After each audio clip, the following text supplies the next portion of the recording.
Dia mau bilang sama hijrah, bro, aku mau hijrah. Kata kawannya, jangan. Nanti kalau kita masuk neraka, kau nggak ada lo nggak rame, bro. Terus kita nanti di neraka sunyi dong. Jadi akhirnya dia bilang, ya udahlah nanti aja lah, nunggu agak tua sedikit. Meninggalkan Nabi Muhammad nggak apa-apa, meninggalkan Allah nggak apa-apa, meninggalkan malaikat nggak apa-apa, tapi meninggalkan kawan nggak enak. Diantukkan kepalanya ke tiang, coy.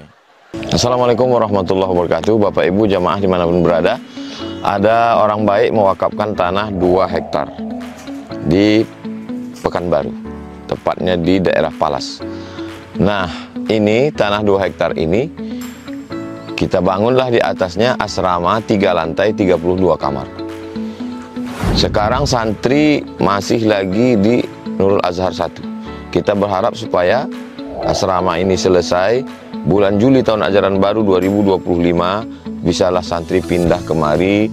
Dengan santri yang baru nanti bisa belajar nyaman. 3 tahun pertama mereka ngapal Quran, tahun keempatnya mereka baca kitab metode manhaji, tahun kelima prakteknya, tahun 6 life skill. Setelah itu mereka akan bisa membaca kitab, hafal Quran, punya kemampuan belajar. Mereka yang akan melanjutkan tongkat dakwah, tongkat estafet dakwah di Nusantara. Kalau kita bukan penghafal Quran, kita ingin dapat pahala mengalir sampai hari kiamat, mari kita support, kirimkan 2-3 sak semen, batu bata, kerikil. Hadiahkan pahalanya untuk almarhumah ibu, almarhum ayah, kita dapat rezeki kita berkah, anak-anak kita soleh solihah, keluarga kita sakinah mawaddah warahmah, dan pahalanya pun mengalir untuk mereka. Kalau kita tak mampu menyelesaikan bangunan ini semua, jangan putus asa, kita bersama-sama insya Allah kita bisa. Mari kita salurkan donasi melalui Bank Syariah Indonesia. Nomornya 147, 6-nya 7 kali, 6666666. Bank Rio Kepri Syariah 82011, 6-nya 5 kali, 66666. Atas nama Yayasan Tabung Wakaf Umat. Jangan lupa kode transfernya 0101. Di akhir nominal transfer, misalnya 100.000, 1000001. Konfirmasi transfernya ke WA. WA-nya 0852 8024 6060. Jangan lupa telepon hubungi 0852 6541 6060. Kalau ke Pekanbaru, jumpa Ustaz Somad, datang kemari. Silaturahim tengok tanah ini. Mudah-mudahan berkah. Ma'akal tafa'afnaita, makanan, duit yang dibelikan ke makanan busuk. Wa malabis tafa'ablaita, dibelikan ke pakaian lapuk. Wa mata soddaqta, yang dikirimkan kemari, inilah yang akan kekal abadi. Rumah kita habis dibagi ahli waris. Ini insya Allah kekal abadi sampai hari kiamat. Berkah selalu. Assalamualaikum warahmatullahi wabarakatuh. Saya ingin hijrah. Mau hijrah kemana? Maksud hijrah itu mau bertaubat. Selama ini dia pacaran, selama ini dia pakai sabu, selama ini pakai narkoba, selama ini maksiat, begadang. Dia mau hijrah itu artinya mau taubat. Tapi lingkungan membuat saya terus mundur untuk hijrah. Dia mau bilang sama hijrah, bro, aku mau hijrah. Kata kawannya, jangan. Nanti kalau kita masuk neraka, kau nggak ada lo nggak rame, bro. Terus kita nanti di neraka sunyi dong. Jadi akhirnya dia bilang, ya udahlah nanti aja lah, nunggu agak tua sedikit. Tapi saya tidak mau menjauhi lingkungan saya yang sekarang. Dia mau tobat, cuman meninggalkan kawan-kawan ini rasa nggak enak hati. Meninggalkan Nabi Muhammad nggak apa-apa, meninggalkan Allah nggak apa-apa, meninggalkan malaikat nggak apa-apa, tapi meninggalkan kawan nggak enak. Diantukkan kepalanya ke tiang, coy. Apa yang harus saya lakukan, Pak Ustadz? Yang harus kau lakukan, balik nanti dari sini, pergi ke Rumah Sakit Umum Arifin Ahmad. Dah, minta sama Direktur Rumah Sakit Umum Arifin Ahmad, minta bawakan ke ruang ICU. Apa pula ICU? Tertulis di situ ICU. Potong telinga saya nih kalau tulisan di situ ICU. Tak ada, ICU. ICU itu singkatan, kepanjangannya ICU you don't see me. Ambo mencari waang, waang tidak bisa mencari ambo. Di ruang ICU itu kau hanya terbaring sendiri. Mana kawan kau dulu yang mabuk, yang sakau, yang pacaran? Mereka ketawa. Kalau kau mati, ingat, Ini yang selalu memperjuangkan kawan. Kau mati, kawan kau makan ayam. Mati kok pagi ini, kawan makan ayam. Kau mati. Ada orang lama hidup banyak dirasa, jauh berjalan pernah ditengok. Saya udah banyak nengok orang mati. Di Maroko saya tengok orang mati. Di Mesir, di Makkah, Madinah saya tengok kubur orang mati. Belum pernah ada ketika mayat dikuburkan datang kawan-kawannya lagi. Aku mau ikut kamu juga. Enggak ada. Jangankan kawan, bini pun tak mau ikut. Mohon maaf ibu ya, mohon maaf ya. Mohon maaf. Kadang cakap saya ini menyinggung perasaan ibu, tapi saya mau ibu jujur pagi Jumat ini. Kalau bapak kan nggak hadir. Kalau bapak meninggal, ibu mau ikut? Jelas. Bini tuh yang sehidup semati, sekasur setempat tidur, sebantal, tak mau sama. Apalagi lah kawan. Lalu kau tak jadi hijrah hanya karena kawan? Wih.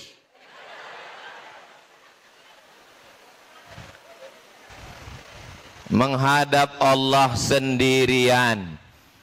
Kawan hanya menangis. Itu pun waktu live. Sahabatku. Begitu selesai live, diam dia. Hari pertama dia menangis. Hari kedua dia mulai buka medsos. Hari ketiga kau bukan apa-apa dan bukan siapa-siapa. Dia akan menemukan teman yang baru. Pikir baik-baik. Kita mati menghadap Allah.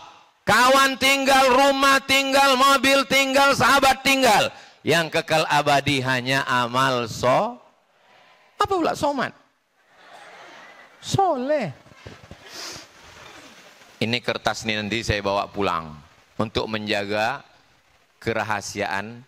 Supaya jangan sampai ditengok orang. Sampai di rumah nanti saya bakar.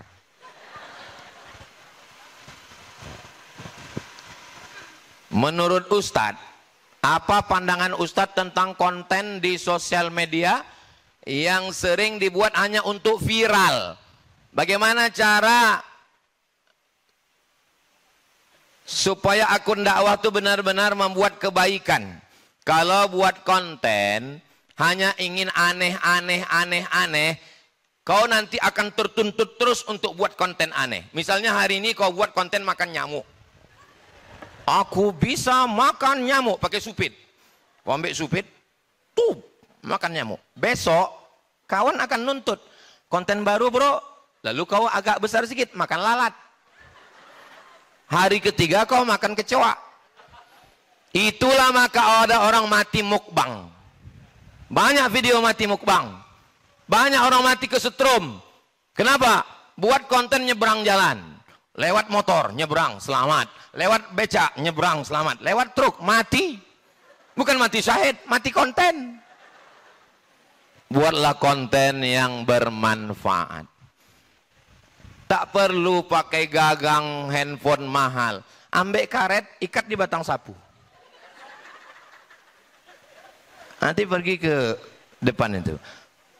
Saudaraku dimanapun berada, Anda mau menjadi orang baik, ikut 5 jurus ini. 1. Religius, nasionalis, mandiri, gotong royong, dan integritas. Daftarkan anak Anda segera ke SMK 1 Pekanbaru. Jadi selalu bermanfaat. Dah, pergi ke jembatan Leton. Turun ke bawah, bawa handphone. Hai guys, hidup seperti sungai yang sudah berlalu tak akan kembali lagi. Pendek tapi bermakna. Ini buat konten sampai 15 menit. Ditanya kawan yang nonton, apa? Entah, aku pun tak paham. Oh, ternyata hidup kita ini macam sungai. Sesuatu yang sudah berlalu, tak bisa balik lagi. Udah, besok buat lagi. Celupkan tangan ke ujung jari ke dalam sungai. Hai besti. Hidup ini dengan dunia seperti mencelupkan jari ke dalam sungai Siak. Begitu kau tarik, ada setetes, itulah dunia. Maka kalau dapat jangan sombong, karena yang dapat hanya setetes. Dan kalau tidak dapat jangan sedih, karena yang tidak dapat juga hanya setetes. Sedangkan akhirat dan balasannya adalah sepanjang sungai Siak. Begitulah Allah membuat perumpamaan. Jangan lupa subscribe, like, share, and comment. Kalian buat 50 video pendek, 1 menit, 1 menit. Jangan buat video lebih dari 5 menit. Kenapa? Karena orang begitu tengoknya 5 menit dilewatkannya. Dia takut paketnya habis. Buat video pendek-pendek tapi bermakna. Kalau ada di antara kalian yang ada video 50 video-video pendek, datang nanti ke depan. Kita buatkan endorse, subscribe channel YouTube dan Instagram. Tapi yang isinya bermanfaat. Jangan yang hanya mengejar viral. Viral hari ini, besok ada yang lebih viral. Nekat hari ini, besok ada yang lebih nekat. Kau buat video gila hari ini, besok 50 orang lebih gila dari engkau lagi. Maka buatlah video yang bermanfaat. Ingat, ketika kau punya video, punya konten, meninggal dunia, kontennya akan mengalir menjadi amal jariah atau menjadi dosa. Waspadalah.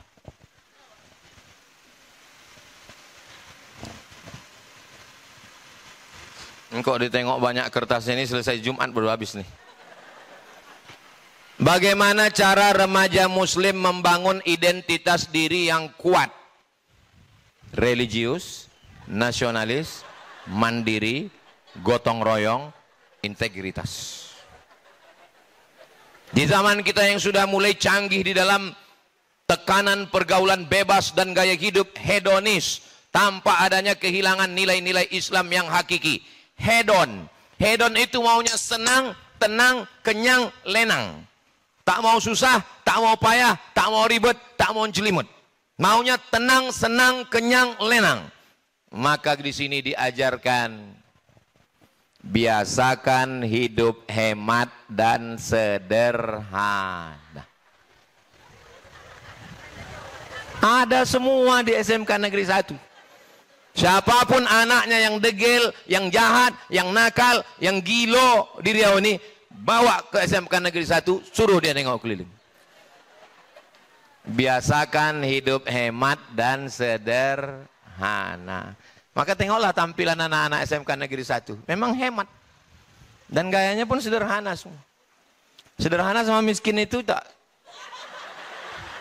Mereka anak orang kaya. Mereka sawitnya luas. Mereka negeri minyak. Mereka orang-orang hebat. Tapi dia tidak menunjukkan. Kalau hebat itu ayahku.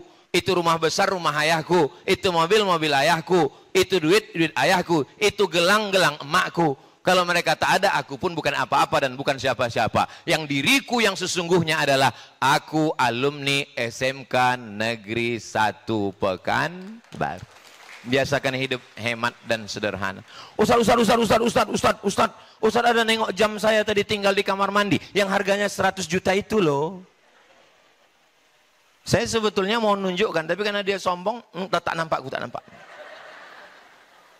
Jam tangan mau 1 juta, mau 10 juta, mau 100 juta, mau 1 miliar, fungsinya cuma satu. Fungsinya apa? Bahwa waktu ceramah udah habis.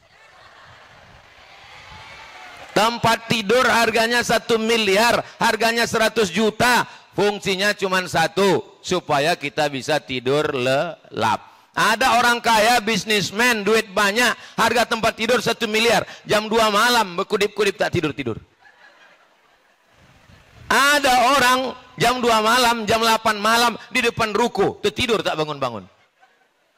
Kau bisa beli tempat tidur, tapi kau tak bisa membeli tidur. Kau bisa buat rumah sakit, tapi kau tak bisa beli sehat. Kau mungkin punya segalanya, tapi kau tak punya teman sejati. So sweet.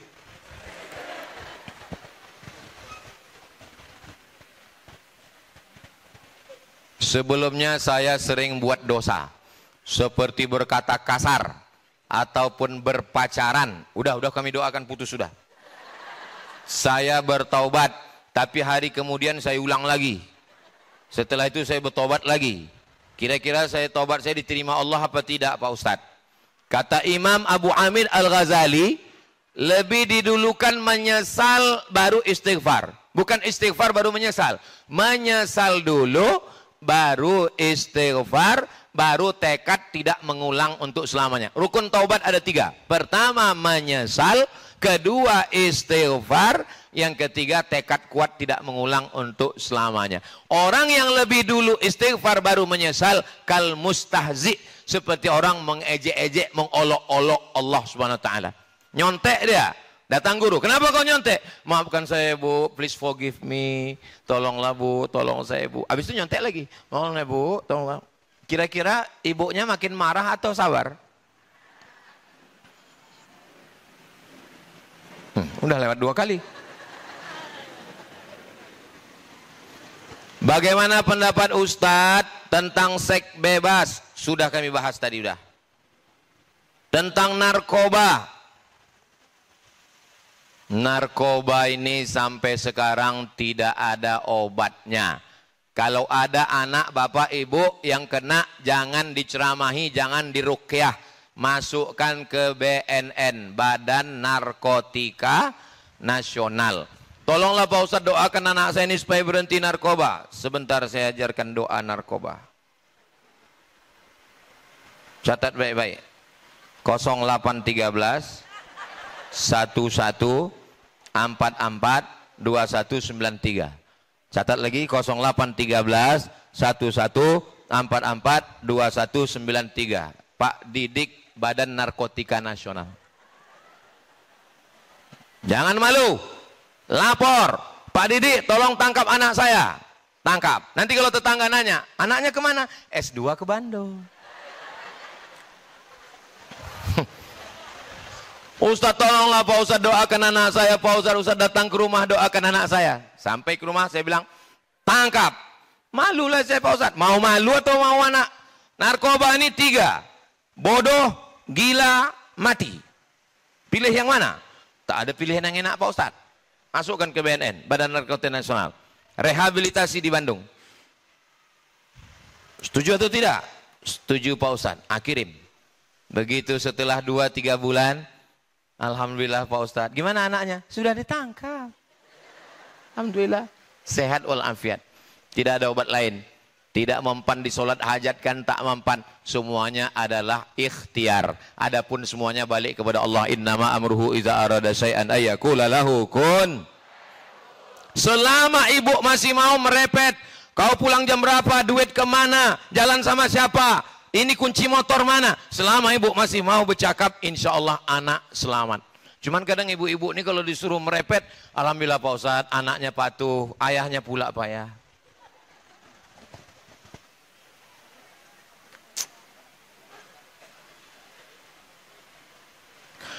Remaja terjerumus dalam seks bebas narkoba terutama jika mereka adalah orang dekat sama kita. Tapi orang yang melakukannya tidak berasal dari sekolah ini. Ya memang ceramah kita bukan hanya untuk SMK Negeri 1. Ceramah kita ditonton semua orang di channel Tabung Wakaf Umat. Jangan lupa tonton, subscribe, like, share, and comment. Apa saja tantangan yang Ustadz hadapi waktu di masa remaja dulu? Jadi kalian pikir saya ini lahir langsung tua? Tak pernah mengalami masa-masa indah macam kalian. Saya dulu waktu sekolah nggak pacaran. Nggak ada. Banyak orang tuh mau sama saya nggak mau. Saya orangnya cool. Sampai pernah waktu saya sedang jalan, ada yang satu bilang, Somad katanya. Saya dekati, saya pegang kepalanya, saya goncang. Sejak itu tak ada satupun yang berani. Makanya kami kemarin waktu adakan reuni, kau yang menggoncang kepalaku dulu Mat. Datang satu kawan saya. Mat, ya. Kok aku tengok nggak ada cewek? Iya aku bilang. Aku curiga kayaknya kau homo. Saya diam aja. Kok aku tengok nggak ada sahwat sama cewek? Saya diam aja. Kok nampaknya nggak selera sama perempuan? Kebetulan lewat adik dia. Pas lewat adik dia, saya bilang, kau kasih adik kau sama aku, kalau nggak hamil, jangan bilang aku Somad. Wow, merah muka dia. Merah. Dia kan udah 3 ngejek aku kan baru 1. Saya udah siap. Kau kasih, aku kasih kau sekali ini. Jangan mau dibully. Dan itu diajarkan di MSK Negeri 1. Anti narkoba dan anti bullying. Jangan mau dibully. Kalian jangan mau dibully. Diejek kawan sekali, balas. Anak-anak saya ajarkan. Ponakan saya Maulana Habibi Abdillah. Anak saya Mizian Hazik Abdillah. Anak saya Sami Ahmad Misbahi Abdillah. Saya bawa 3-3 ke batang pohon pisang. Kalau ada kau yang mengejek, balas. Kalau kau ditinjunya, tinju juga dia. Kalau dia pakai kaki, sipak juga dia. Kalau dia besar, sipak tutulnya.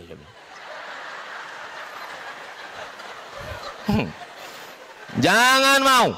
Kalau ada ustadz yang mengajarkan, kalau kita diajak orang, sabar, serahkan pada Allah. Bonga itu. Saya mau mengajarkan kalian, be strong, be a man. Saya tidak mau diajak-ajak orang. Jadi saya juga mengalami masa muda macam kalian. Pada tanggal 5 September 1998, saya berangkat bersama 100 anak Indonesia yang dapat beasiswa dari Al-Azhar Kairo, Mesir. Tahun 1998, dari Sabang sampai Papua, anak Indonesia yang dapat beasiswa ke Mesir 100 orang. Yang dari Riau namanya Abdul Somad. Ini orangnya. Naik pesawat dari Cengkareng, mendarat di Kairo International Airport. Kami pakai dasi, pakai jas, pakai jaket, pakai topi, macam mafia-mafia itu. Sampai di sana berkeringat, rupanya musim panas. Salah kostum. Disambut di Wisma Nusantara, ditanya sama kakak-kakak senior. Baru sampai ya? Iya, naik pesawat apa? Royal Jordan Airlines. Wow, bangga. Kata kakak kelas, itulah tiket yang paling murah.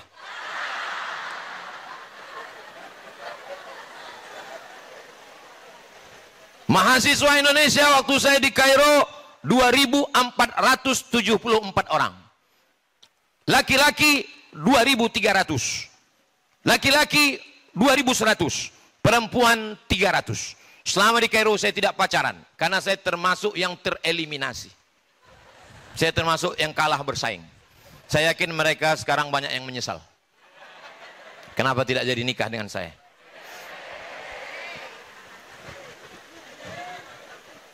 Saya selama di Mesir 4 tahun, 98, 99, 2000, 2001, 2002, tidak pernah minta duit ke rumah walau seperak. Makanya kalau ada di antara kalian, galau nih Pak Ustadz. Kenapa kau galau? WA nggak dibalas, miss call nggak diangkat. Coba kau bilang sama mak ayahmu, jangan kirim duit 2 bulan ini. Tak akan ada yang mau dekat. Mereka dekat karena kau berduit. Coba kalau tak berduit, aku udah merasakannya. Dari mana Ustadz makan? Makan saya dari beasiswa Al-Azhar. Beasiswa Al-Azhar hanya 162 pon. Sewa rumah 50 pon. Ongkos 20 pon. Iuran makan 50 pon. Beli buku 20 pon. 20 pon disimpan untuk persiapan. Mana tahu mencret. Mata kuliah 14 tambah 2 juz Quran. Kalau tidak lulus 1 tahun, potong beasiswa 50%. Kalau tak lulus 2 tahun, putus beasiswa. Kalau tak lulus 3 tahun, DO, tak dapat tiket pulang. Siap-siap merakit dari Sungai Nil ke Sungai Siak. Kalian pikir hidup ini ringan? Hidup ini penuh perjuangan, besti. Selesai saya S1. Saya menyelesaikan S1 saya 3 tahun 10 bulan selesai. Dosennya bahasa Arab, negerinya Arab, bukunya Arab, ujiannya bahasa Arab. Selesai 3 tahun 10 bulan. Ini pula bisa bahasa Indonesia di Riau 14 semester tak selesai-selesai. Kau semester berapa? Semester berapa? Semester 4 kok muka tua? 14 Pak Ustadz. Bagus kau pergi ke Jembatan Leton. Ngabiskan beras saja. Sama sambal belacan. Selesai S1, saya lanjutkan lagi S2 ke Maroko. Selesai S2, saya lanjutkan lagi S3 ke Sudan. Selesai S3, saya dapat profesor dari University Sultan Syarif Ali Brunei Darussalam. Semuanya gratis beasiswa. Saya ini pemburu beasiswa. S1 gratis, S2 gratis, S3 gratis, Profesor Brunei. S1 Mesir, S2 Sudan, S2 Maroko, S3 Sudan, Profesor Brunei Darussalam. Bukan karena saya tidak cinta dalam negeri, tapi yang di dalam negeri ini bayar. Kenapa jauh kali sampai S2 ke Maroko? Nggak ada rupanya S2 di Pekanbaru. Ada Pak, tapi sidang terbuka 10 juta tertutup 15, buka tutup 25. Aku tak ada duit, aku mau yang gratis. Maka saya balik ke Pekanbaru membuat sekolah gratis sama Ustadz Al-Nob Dinar dan Ustadz Doni. Kami buat di Simpang Bingong, jangan bingung-bingung lagi. Belok ke kiri. Di situ kami buat pesantren gratis 25 orang setahun, 1 tahun SMP 25 75 SMA 25 75 150 orang gratis. Duitnya dari mana?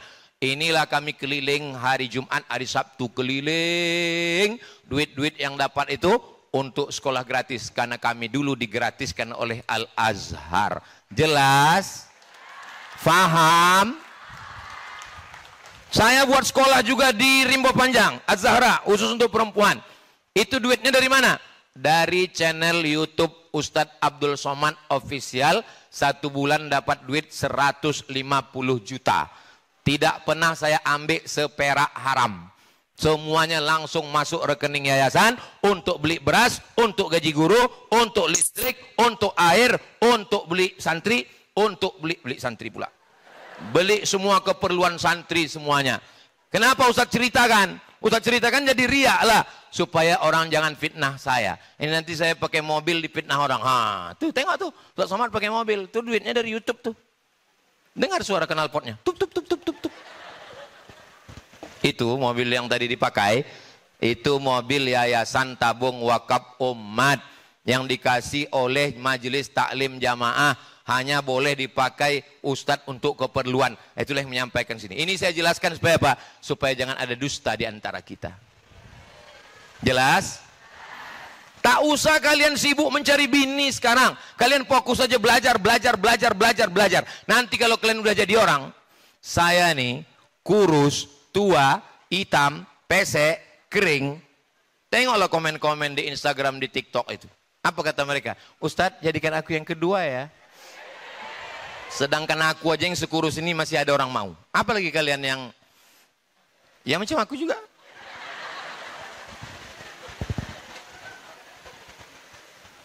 Itulah yang dapat saya sampaikan pada kesempatan kali ini. Di akhir majelis saya ucapkan tahniah selamat kepada semua alumni SMK Negeri 1 Pekanbaru tahun ajaran 2024-2025. Semoga menjadi para alumni terbaik, menjadi pemimpin Riau masa depan insyaallah. Amin ya rabbal alamin. Berjumpa kita di 2025. Nanti kita jumpa lagi acara reuni akbar alumni SMK Negeri Pekanbaru tahun 2055. 2025 saya datang, 2035, 2045, 2055. Waktu itu yang datang ada Gubernur Riau, alumni SMK Negeri 1. Ada Bupati Rokan Hilir, ada Kepala Satpol PP, ada supir angkot. Hah? Kok bisa alumni SMK Negeri 1 supir angkot? Dia memang supir angkot, tapi semua angkot di Riau dia yang punya. Dasar materi. Apapun profesi kalian, kalian akan jadi orang sukses, kalian akan pakai untuk menolong agama Allah Subhanahu wa taala. Di tahun 2025 saya datang, 2055 nanti saya datang lagi kemari. Waktu itu kalian sudah pejabat-pejabat orang hebat, tapi kalian tidak melupakan SMK Negeri 1 Pekanbaru. Waktu itu di 2055 itu saya tidak bisa berdiri karena udah tua kali. Saya waktu itu duduk. Ibu-ibu, bapak-bapak ini udah meninggal semua. Kita masih hidup waktu itu. Waktu itu sebelum acara kita pun menyampaikan untuk semua guru-guru kita almarhum kita kirimlah untuk mereka Al-Fatihah. Nanti jangan sekarang. Pada akhirnya hidup hanyalah sepotong kenangan, tinggalkanlah kenangan yang baik-baik insyaallah. Amin ya rabbal alamin. Ya Allah, ala hazihin niat untuk niat yang baik, semoga Allah menjaga para guru, Allah menjaga para wali murid, Allah menjaga Pak Sekda, Allah menjaga Pak Kepala Dinas, Allah menjaga semua anak-anak kita dari perbuatan maksiat. Al-Fatihah. A'udzubillahi minasyaitonirrajim. Bismillahirrahmanirrahim. Alhamdulillahirabbil alamin. Arrahmanirrahim. Maliki yaumiddin. Iyyaka na'budu wa iyyaka nasta'in. Ihdinas siratal mustaqim. Shiratal ladzina an'amta 'alaihim ghairil maghdubi 'alaihim waladdallin. Amin. Allahumma shalli ala sayidina Muhammad wa ala ali sayidina Muhammad. Allahumma anzilir rahmata wassalamata wal barakata ala hadhil jamaah. Ya Allah, turunkan keselamatan, kerahmatan, keberkahan kepada seluruh jamaah ini ya Allah. Allahumma a'inna, tolong kami, ala zikrika, supaya selalu berzikir mengingatmu, wa syukrika, selalu bersyukur kepadamu, wa husni ibadatik, selalu beribadah dengan ibadah yang terbaik ya Allah. Rabbana hablana minas solihin, jadikan anak kami anak-anak yang soleh dan solihah. Allah mahfazu min kulli su' wa syarru makruh, jaga anak kami dari narkoba, jaga dari zina, jaga dari LGBT, jaga dari segala perbuatan maksiat ya Allah. Wafiqhum lima tuhibbuhu wa tardah, tanamkan taufik dan ridhamu dalam hati mereka sehingga mereka beramal dengan amal yang kau cintai. Allahumma khtim lana bi husnil khatimah, tutup umur kami dengan husnul khatimah. Rabbana atina fid dunya hasanah wa fil akhirati hasanah wa qina adzabannar. Wa sallallahu ala sayyidina Muhammad wa ala alihi washabihi wasallam walhamdulillahi rabbil alamin. Taqabbalallahu minkum minna minkum taqabbal ya karim. Selama 1 jam ini banyak kata-kata saya menyinggung perasaan tidak berkenan di hati.